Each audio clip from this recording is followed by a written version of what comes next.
At dahil may mga kaibigan ako na nag-tour ngayon dito sa Hong Kong, tara samahan nyo akong bumili ng chocolate para ibibigay natin sa kanila dahil mag-meet kami sa Sunday. Ayan, andito ako sa taran! Bibili muna ako.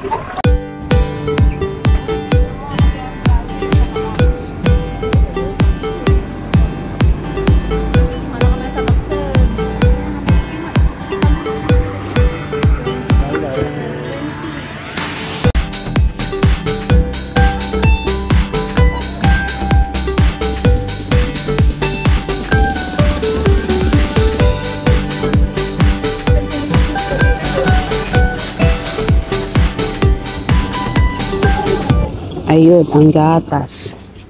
Bibili din pala ako ng gatas para sa aking lolo. Ipapadala ko kasi yun lang ang tanging request. Gatas.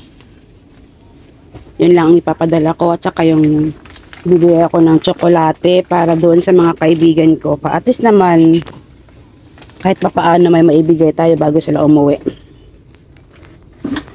Yan na pala lahat ng napamili ko. 3 malalaking chocolate na Toblerone para sa dun sa kaibigan ko at para kay Uncle Alexis at saka yung gatas at saka chocolate din para sa bahay. Yun lang. Thank you na lang sa pagbitbit, Uncle. Ingat kayo and sana na-enjoy nyo ang Hong Kong. Paalam! See you next time. Bye!